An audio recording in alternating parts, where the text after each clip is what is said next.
Another galaxy. You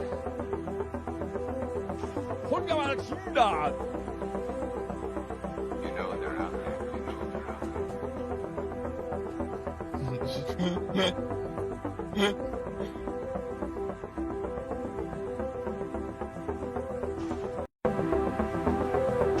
You are listening to the Lockdown live stream, a special edition Provoke and Inspire episode.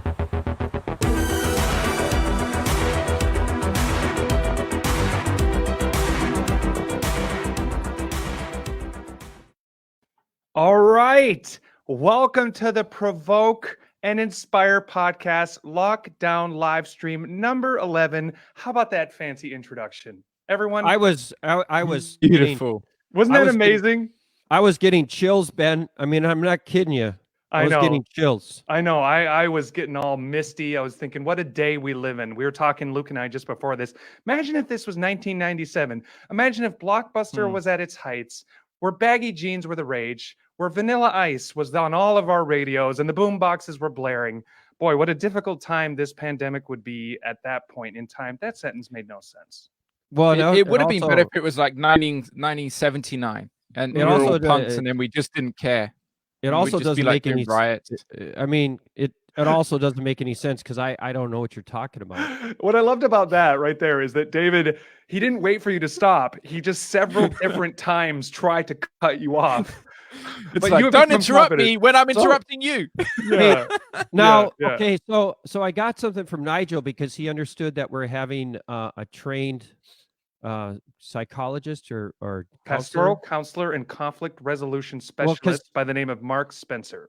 Because Nigel reminded me that he's a trained psychologist and an oral hygienist. And so he wanted to send me this article. He thought it'd be helpful, especially for Luke, on the psychology of the rollerblader. Yes. So I remember you mentioning the health, the what was it you called it there? Verbal health. That's good for me too. So anyway, and it's not just for you, Luke, but anyone of our listeners. Mm-hmm. So I'll just read it to you. It says, good moods are common with all bladers and may protect you from different types of disorders. While rollerblading may seem like a tiring sport, no doubt it is, but when done peacefully, it can help a lot in minimizing stress levels in the body. All you need to do is find a peaceful and scenic location in your lounge or apartment. Put on your rollerblades and start skating peacefully around the kitchen. Open the window. That's what I do. Open the window and let the fresh air in the surroundings, the chair, the open can of tuna, a basket of your roommate's dirty clothes. Engulf your senses, mind and body. Spin and repeat. Was that it? Nowadays, doctors say that stress is bad and nothing better than rollerblading to stop. It's still going on. It. Put on your tiny suit and get going, Chucky. And last thing, it's a good way to exercise your small dogs. Wow. That's true. All right. Well, for those that are watching, for many of you who have now dropped off, I apologize for that. This is the Provoke and Inspire podcast. We are all going a little bit stir crazy, as you can tell. David is about normal, but I don't think he probably realizes he's in lockdown. We have been bringing you episodes every single day of the week. Him yet. Monday, Tuesday, Wednesday, Thursday, Friday. This is number 11. We have switched to a Monday, Wednesday, Friday. We're doing that just for sustainability and also just because we got other things to do too. But the whole point of the podcast is to call followers. We plant a tree every time we do an episode. It's sustainable. The point of this podcast is to call followers of Jesus to radical faith outside of the church. Obviously, we are in a very unique situation with this pandemic. This has the whole world literally captive, which is kind of scary. And just to get serious for a minute, and there's many different tentacles to this, and there's also many different contexts. And one of the things I want to talk about is marriage and relationships in general. And that is why I reached out to my friend Paul Wichterman, who recommended Mark Spencer, who is now waiting, and I will ask him to join the podcast in a second here. He is going to share with us some ideas and thoughts about how to stay healthy in your relationships, in your marriages, because I think this is a very, very this could be a possible tactic of the enemy at a time like this, when we're all literally stuck inside the house. So without making him wait any longer, welcome Mark. Hello, gentlemen. How's it going? Hey. It's going well. It's good to be with you. Yeah, well, thank you so much for enduring the first 5 minutes of the podcast. Now you know how we all feel. Yeah, the rollerblading was very helpful. It is. I thought it, Mark, I thought it might give you some more, more things in your arsenal if you're talking to people who are stressed and everything. So yes. Yeah. Yeah. Well, It's, Mike, I practice this a lot. In fact, during lockdown, my wife and I sometimes rollerblade around the house. It's a way to keep fit, when you're not allowed out. Yeah. Yeah. Good. Well, Ton very fittingly brought up I'm not married, so ... But like I said in the beginning, this is for relationships in general. But Mark, would you mind introducing yourself, kind of what you do, and then we can just dive into this topic. Sure. I've been a pastor and a counselor for 37 years now. And the work really conjoins well, because obviously there's marriages, families, and relationships in the church. But then I have a business called Clarity. And the tagline there is helping you think clearly about your relationships. And so just about everything we do in life has to do with relationships. And my role is to help you think clearly about how that relationship is working or not working, what could be more helpful in your relational style. And that's kept me busy for 37 years. Yeah, awesome. So obviously this is a very unique time that we're in globally. I think almost the entire world now is on some sort of lockdown, shelter in place or something like that. And you hear some really scary, tragic, unintended byproducts of this, including the rise of domestic abuse and domestic violence, because people are stuck inside their houses, often with abusive parents or some sort of parental figure. Yeah. But can you just talk a little bit about, maybe from your perception, what unique strain this places on relationships, how the enemy might intend to use this in a negative way, and just generally, what are your thoughts in terms of the impact on relationships? Well, let's just think first, Ben, about individuals. We are wired neurologically to always be looking out in our surroundings for danger. And the minute that our bodies get tense, or the minute that we perceive some kind of a threat, the best part of our brain, the part that we need for relating, the prefrontal cortex right in front, that begins to turn off and give way to midbrain, which is paying attention to your senses so you can be more acutely aware of what's happening. But very quickly we get into fight or flight, the back of the brain. And when you're in that part of your brain, you can't process, you can't reason. It's exactly the reason why someone will be talking to me in the counseling room and they'll say, I can't believe I said that. And I'll say, I can, because you weren't in your best brain. And so there's some things that we need to talk about that will help us keep the best part of our brain on and our bodies calm, so that we can engage relationships more helpfully. Yeah. Well, let's do it. Help us through that, 'cause it sounds fascinating. Sure. Yeah. Yeah, because I've been wondering about that with Luke for a long time, about his brain. In fact, the guys set up the whole thing for me today. Well, yeah. Yeah, that's right. They're very thoughtful. It's an intervention of sorts. It's Okay, a so I'm glad you're yeah. sitting down, Luke. It's live intervention. Yeah. The whole nervous system, really our mind, is our entire body. It's like imagine ourselves being a big sound satellite or something. We're always picking up what's going on around us, but then we're also processing what's going inside of us.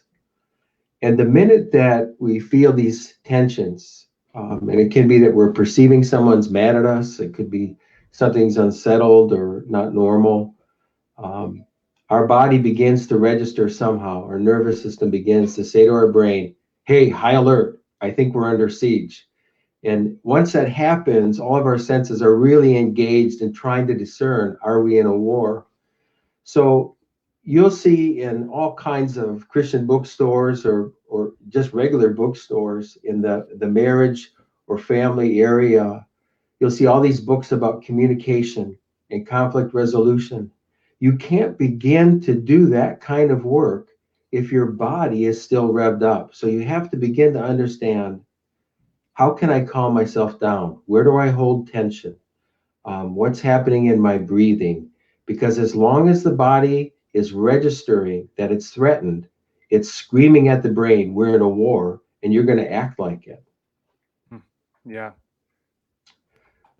Dave, So some of the things, Is the go ahead, guys. So then, how do you calm yourself down? What's the what kind? Especially, a lot of our listeners are in small little apartments, and Yeah. they maybe can go outside for 20 minutes or something.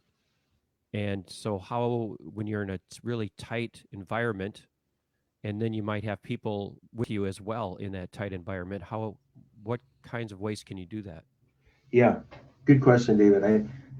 I would start first with paying attention to my breath. A lot of times when we're threatened, we're holding our breath or we're taking rapid breaths. All of that amplifies the feeling of being attacked. So when we look at a living brain that is in a fight or flight, and a person takes 3 good, long, deep breaths in through the nose and out through the lips, and they do 3 of those, about 40 seconds, there you can just see everything settling down.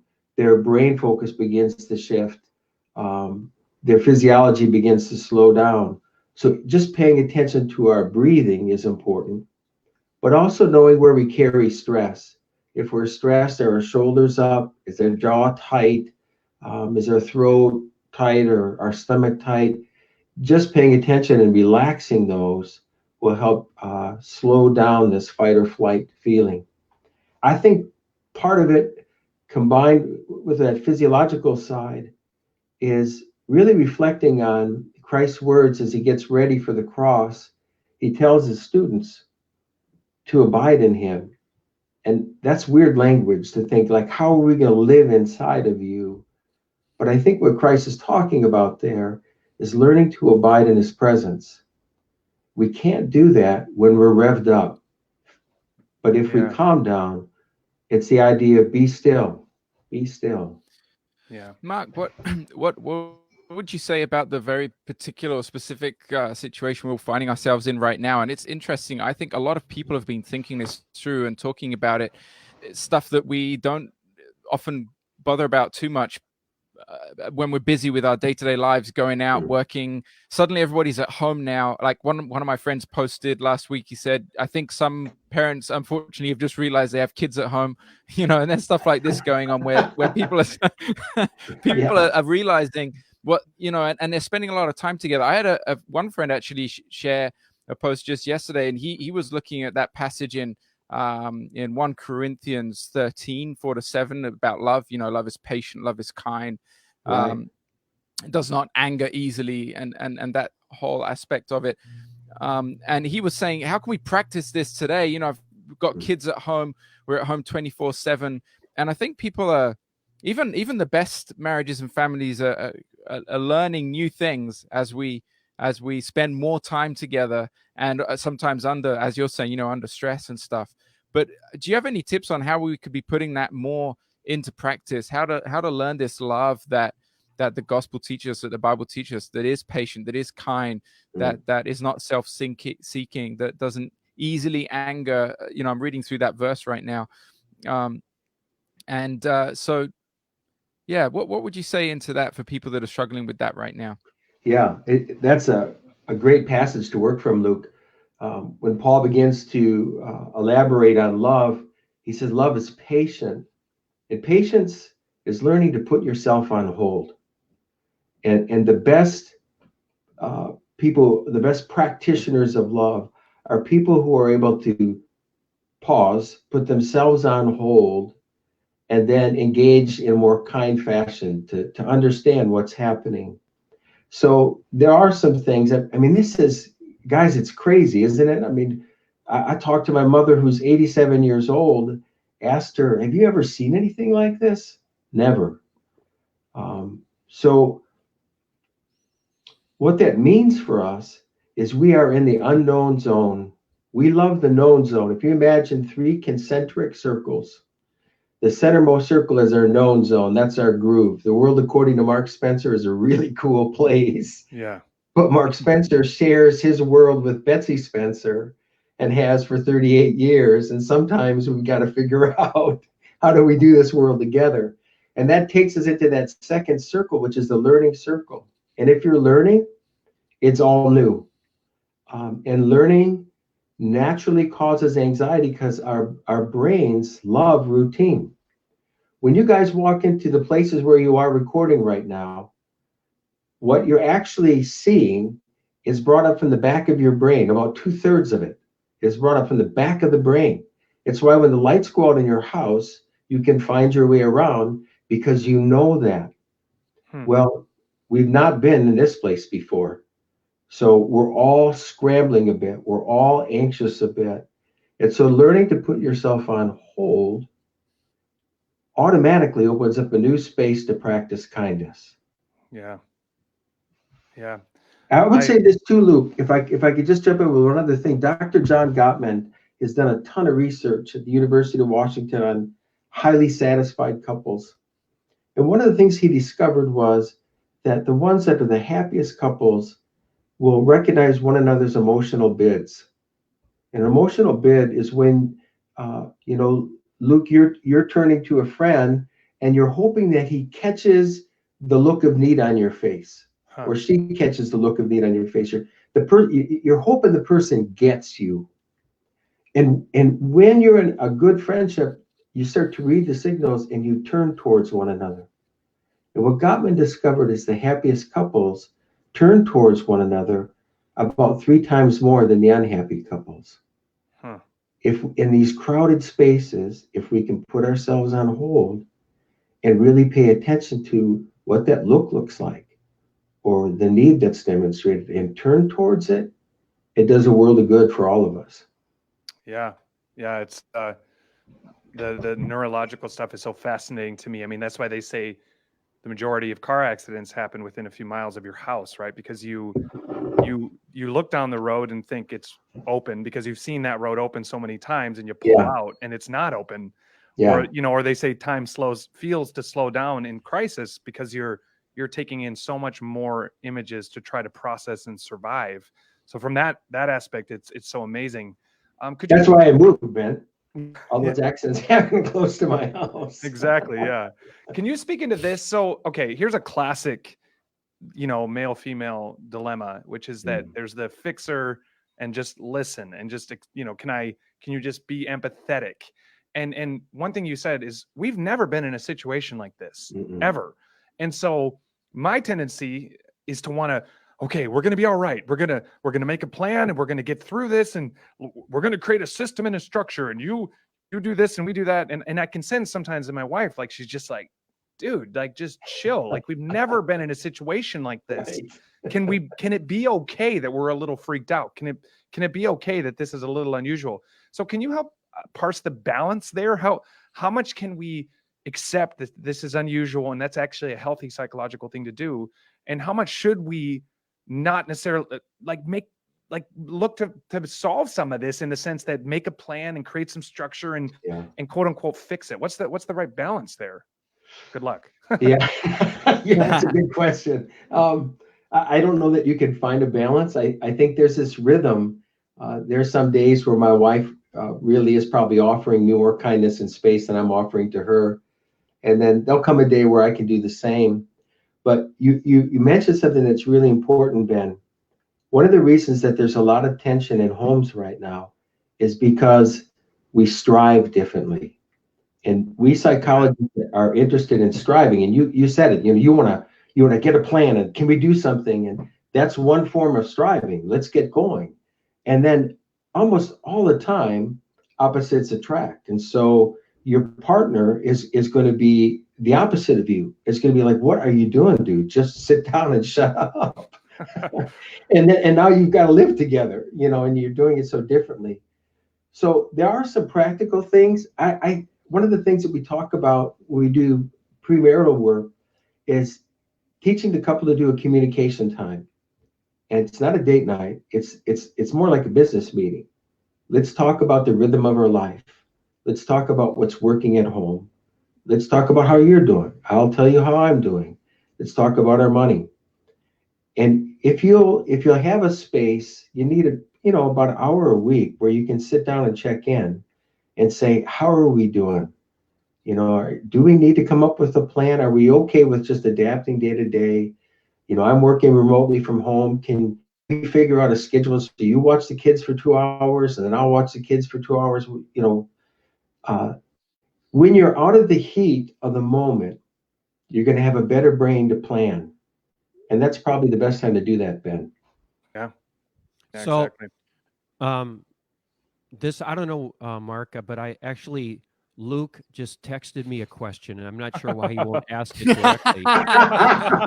Oh, I'm glad I'm sitting down. My friend, Yeah. my friend Luke.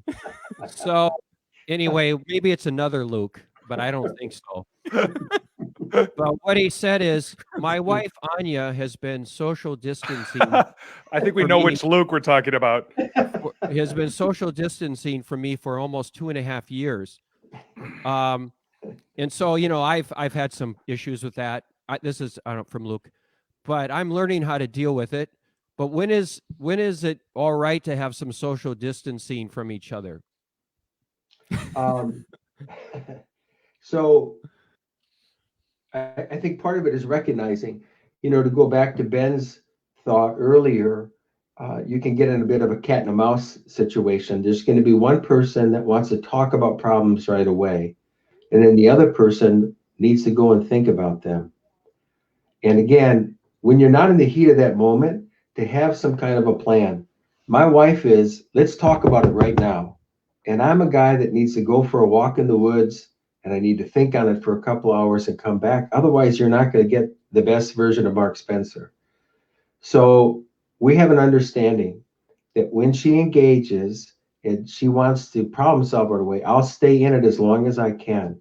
But when my brain starts to get overwhelmed, I can call a timeout and say, hey, listen, Betsy, let me go for a walk. I promise you, when I come back, I'll be ready to dig into this some more. So we're providing for one another the kind of social distance that we need to have. What do you do if, okay, so does that help, Luke? Yeah, no, it does. So some couples, like, I agree with what you're saying, that a lot of couples opposite attract. And so you get one that's more about, let's talk it out, and another that's like, let's go and, have a walk or something. Like Anya's very beautiful and you're very ugly. Exactly. Yeah. Opposites attract. But okay. But here's something. Now I will. This is from personal experience. Anya and I are both really passionate people, and we both want to talk it out when we have a difference or when we have a disagreement. Yeah. And we, like, I know often I've heard them say this, in conflict resolution. They're like, oh, one will just be more quiet and like hold it all up, and the other will want to let it all out. Yeah. Well, what do you do when you're a couple, when you both want to let it all out and you both want to say everything? Right. How do you resolve conflict then? Have you got any tips for me in that situation? Actually, I do. Because it's true, Luke. Sometimes you'll get the classic, one wants to talk, the other just wants quiet. But I have met some Italians in my life where they are both passionate and they want the floor. So here's a simple rule that really helps. Is decide who's going to talk and who's going to listen. If it's a really passionate point that you're discussing, you're not going to be able to come to resolution in one conversation. It's going to be, Anya, you go ahead and talk, and I'm going to listen. And at some point in time, I'm going to go, Anya, let me say it back to you. Is this what's really bugging you? Is this what you're really angry about? Yes, that's it. Okay. Now, Mark Spencer would say, let's take a break here. So let's take a break. The reason you need to is that if you engage the second part of that conversation too close, you're so likely to fall into volleying and start arguing point for point. Because the thing that you're clearest about is your own feelings or your own reactions. And the way the brain works is It knows where it is, and then it shoots out one point, and the bookends lock. It's very hard for you to see a new point of view. It's much better have the first part of the conversation say, hey, later tonight, let's sit down and let me tell you what I'm thinking. And then a lot of times it takes a third conversation to come to some kind of compromise. That way, each one feels understood. That way, you're not reacting out of your own kind of argument that you've built or case that you've built. You're a little bit freer to think. Yeah. That's good. So, obviously, as we keep saying, this is a very unique opportunity. And by the way, for those that are watching, leave your comments. If you have questions, we can throw those up here for Mark. So please do that right now. Yeah. I think everyone can benefit from this. It's not just those that are married. It's any kind of relationship. And we're all, for the most part, stuck with somebody. Although that is another sad dimension of this, is those that are stuck alone. Yeah. And that is a very tragic dimension, and we can maybe cover that as well. But put Gabe's question up. That's a good one. Yeah, Gabe asks, how can I have a girlfriend? I think girls don't like me. That's a good one, Gabe. It's not true though, brother. It's not true. Yeah. Girls like it, you. it actually is true, but I think if you again, if you look at Luke, you can see that if Luke can There's hope have for a everyone. girl, Yeah. there's Right. hope for everyone. There's Gabe. hope for everyone, Gabe. There is. You just got to figure out what your opposite is. So if you're dull and anyway, what are some unique opportunities that a situation like this provides? I know that sounds strange, right? Because it is obviously an overall negative situation. Yeah. But I go outside where I'm from in Minnesota, and the weather is half decent. And there's people everywhere, and it's actually kind of amazing. It's this weird phenomenon where like people can't go to restaurants or theaters or sporting events or anything. All they can really do is go and walk and be with their families, and there's something beautiful about that. I think that's actually a positive unintended byproduct of this. How about in the sense of relationships? What unique opportunities does this present to us? Yeah. I agree, Ben. I'm also from Minnesota, and my wife and I love the springtime because we love to watch the birds. We can't believe how many people are out. Yeah. It's wonderful, and it's wonderful to see, friends socially distanced, of course, and families. But I think one of the great blessings is that probably one of the most destructive forces on the family today is hurriedness, rushing. The amount of people that are able to sit down and have a family meal, it's astonishing these days, guys. I mean, I think the last time I saw a decent research on it, about less than 1/3 of the families have one meal a week together. Now we're together. That folds into a second potential blessing. Bonding, emotional connection, happens the most intensely when there's a lot of emotion and challenge involved. It sounds odd at first, but if the connection is emotionally charged and storied, it holds you together. We're going through a very, very trying time. We're trying to explain to our kids what's happening. We're trying to figure out ourselves what's happening. If we learn to do this together, wow, the kind of connection it could breed for what's ahead for us is tremendous. Yeah. So you think about the early church, for example. Why were these people hanging out in one another's houses every day? Well, the intensity of the experience was way up there. But the bond that it forged was incredible. Yeah. Yeah. Yeah. A lot of our listeners are not, they don't have families, they're not married, but they are, there are some that are alone, but most of them are sharing their space with a roommate or something. And so you were talking about kind of organizing meetings, where you can have conversations with each other about how are you doing emotionally and that kind of thing. Mm-hmm. So would you say that even if you're stuck in a little apartment in Madrid, you should actually have like, okay, now we're going to just talk about our feelings with each other. You know what I mean? Yeah. I'm just trying to put this into make this really practical. Yeah. Appreciate it, David. Yeah, I would hope that if people they have a roommate, or they may be living on their own, that there's at least a handful of people that are safe for them. What we know when we go through traumatic experiences is that those traumatic experiences really hit the right side of our brain, and they will continue to fire, in a sense, on our nervous system. They want us to do something about whatever this is that we're going through. And there's only two ways that we can process those experiences. One is journaling, and two is talking to somebody else. And talking to someone else is the best way, because you see another human being, you see them responding to you in an empathic way, they're understanding and they're relating. So I would say, David, that it's important to make note of the relationships we have where we feel safe and like we could share some of those things, and make sure that on a regular basis, day to day, that we're doing that. I would encourage the listeners to make a regular practice of, as they go to bed, that they would think back through the day of one or two things that they're really thankful for. That fosters a sense of well-being. It could be like, man, that chunk of chocolate rocked. That was the absolute best chocolate I've ever had in my life. But the remembrance of that does something to restore our joy. And so the plight that's happening for many people, loneliness is epidemic in the world, especially the Western world. And the most terrible thing you can do to a brain is isolate it. So when a brain is in a spot where you are unfortunately isolated, we need to do what the Apostle Paul did as he wrote the letter of Philippians. He remembered, he recalled, he rejoiced. Yeah. And that practice itself can nurture some hopefulness and happiness in our lives.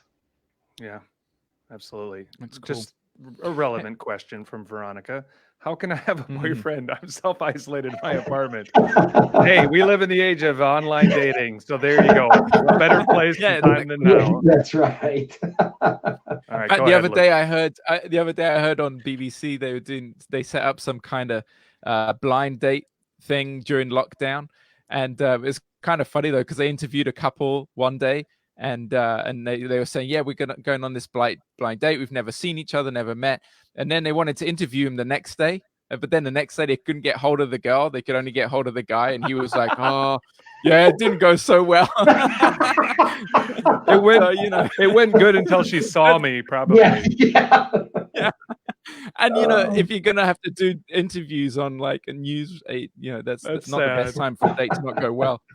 But hey, Mark, I was wondering if I could ask you something unrelated to the whole lockdown situation. Sure. It's been really helpful hearing different thoughts related to that.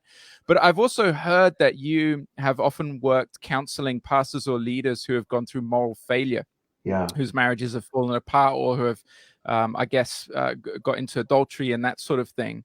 And that's something that we see a lot and happens, unfortunately, quite regularly.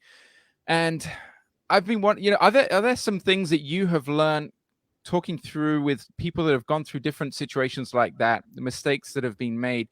Have you got any thoughts or tips in that area that would be important for, of course, yes, leaders to be aware of, but everybody in general? And I ask also because I feel like our culture nowadays, sometimes I feel like there's a lack of discernment and wisdom in this area, and like people we end up putting ourselves in situations of risk unnecessarily nowadays for some reason. And I don't know if it happens more often. I don't know the statistics, but I feel like we need a bit more wisdom in this area nowadays to watch and care for our marriage as well. Have you got any thoughts in that realm for us? Yeah, I mean, could we do another radio show? Yeah. It's a huge thing.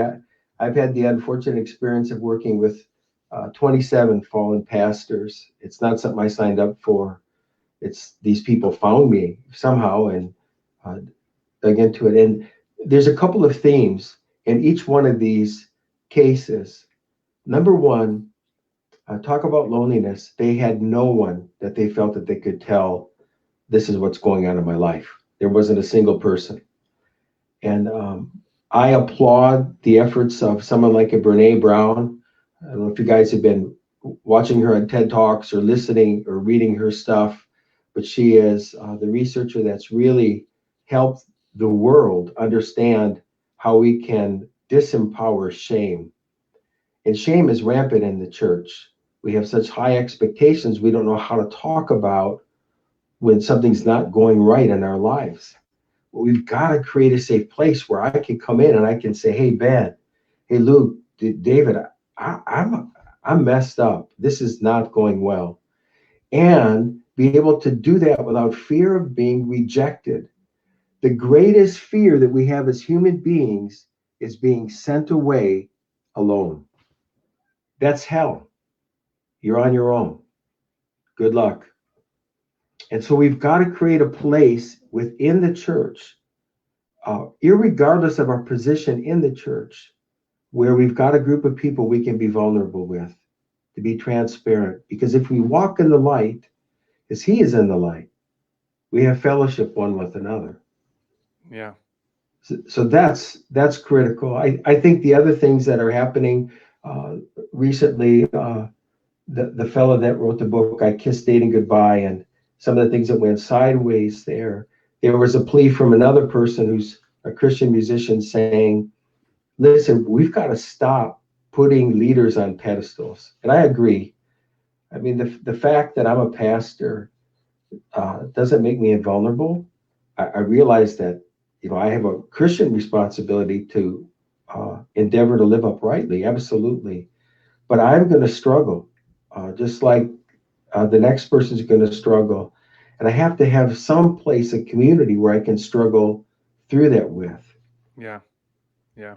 And so practically everyone who's listening to this, if you feel like I'm sure that most of us have someone like that we can talk to, and if not, then you need to reach out, Yeah. reach out to us, or so that we can kind of find someone that you can talk to. But it's really important, I think, especially, I mean, it's important anytime, but when you're going through this kind of stress and this crisis, I mean, a lot of things can come out during a time of crisis, and when you're under all this pressure. So one of the questions I have, I'm in New Zealand, Mark, and I was listening to just normal talk radio here, and he was the guy he's not a believer, but he was just talking about when you're in a situation like this, it's really important that if you have a broken relationship, that you restore that relationship, that if you've gotten in some kind of, situation where you don't talk to someone in your family or whatever, you need to resolve that. And of course, I think that's true. But when is it that the situation is too stressful to go deep, if you know what I mean? I mean, Yeah. how do you know if this is the time to go deep with somebody in terms of a relationship that you need to make stronger, or maybe there's some things that aren't right? When is it time to just leave it alone? Do you have any advice about that? Yeah, I mean, that's a great question, David, and it take a little while to really take it apart. But a couple of things come to mind right away. Number one, we have to know our own heart. Are we stepping back into this relationship really to have reconciliation and connection restored, or are we stepping back in because we want to be proven right, or we want to prove the person wrong? So to be aware of our own heart. And then we also have to be aware of the other person's intentions. There are people sometimes that I advise people, I don't know if that person's safe right now. And so we have to think about some boundaries maybe to draw up, because when we're doing the work of relationships, we want to be two equals that are able to be close. We don't want to be swallowed by the other person's needs or demands. And if you're in a relationship where a person's got you there, there needs to be some reworking and some boundaries drawn up. So it's an intricate piece of work that you're asking about. Yeah, I know. And I also think it's about having empathy with what we're all going through. So of course people Yeah. are going to be stressful. Come on. I mean, we're in this pandemic that no one has ever, that I'm aware of, at least in recent history, has gone through anything like this. Yeah. Um, Yeah. And so I think it's important to do that. And like you were referring to, I think where it says in Philippians 4:8, finally, brothers and sisters, whatever is true, whatever is noble, whatever is right, whatever is pure, whatever is lovely, whatever is admirable, if anything is excellent or praiseworthy, think about such things. So I would say to myself and to all of us, this is not the time to be listening to Radiohead, probably, and just lots of depressing music. That's till 2006. But Yeah, I know, but there's still some people who know Ray. There's still some. Or maybe some Billy, head?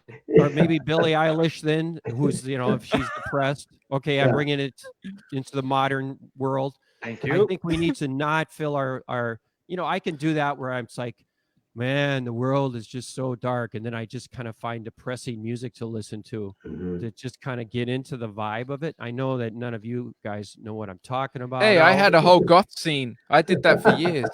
Luke, if you say goth one more time, I'm muting. Yeah, really. You. That is so try hard, Luke. Mute. And the other thing I would say to everyone, to myself, all is make sure you have accountability on the internet, because when you're under pressure, you can think, you can, if you especially have a weakness in it, and pretty much 99% of people today, you can start looking at porn. You don't want to do that, or you don't want to start, looking at movies like Pandemic on Netflix. And so I think it's just important just to make sure you have so easy to do. Just get somebody that you have this accountability with, accountable to you or whatever works for you, so that you don't get, because that'll just bring you in a downward spiral, and you're just going to start feeling worse about everything if you start not disciplining yourself in that way. So and then an exercise, make sure you're exercising, even if you're in a small apartment, you can do that. Rollerblade.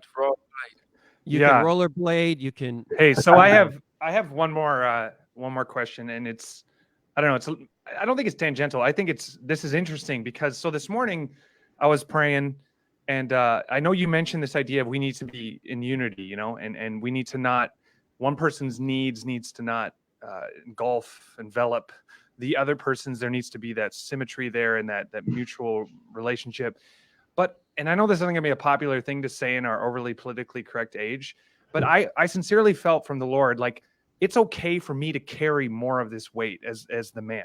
That sounds weird, but I felt this sense of, I need to take the harder shift. I need to sacrifice more. I need to work harder. It's okay to do that for my family. And I know there's people that are like, we're all equals, and but I don't know. What would you say to that? That yes, my wife needs to be there for me, like I need to be there for her. But I have felt myself feeling kind of embarrassed sometimes, where I've been like, what about my needs? And I really felt from the Lord this sense of, Ben, you can do this. Like you can carry this weight. You can be there for her. I mean, I have 2 toddlers and a pregnant wife, and I'm sitting there going, what about my needs? And it's ridiculous. So where is there a degree of this sense of I can carry more? God has put me in this position, and I should want to carry more on behalf of my family. Yeah. Well, first of all, I celebrate, Ben, that you had that revelation. I don't know if it's gender specific. I think what's important is you have the revelation, and you become aware of what Paul became aware of in Philippians, that I can do all things through Christ. That there is this connection. We all have to apprehend the grace of God, which helps us do what we need to do, but we can't do on our own. And I think what you had was a grace encounter where the Lord said, Ben, you can do this. Wouldn't it be at all ever to lay hold of grace in that way for one another? What a different planet it would be. Hey, one thing, I'm watching the clock and I'm going to wrap up, but David, you touched on something that was, I think, really important.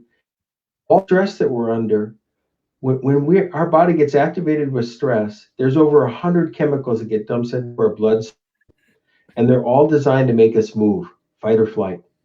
The king of them is cortisol, and the only way you can properly process those hormones is to move.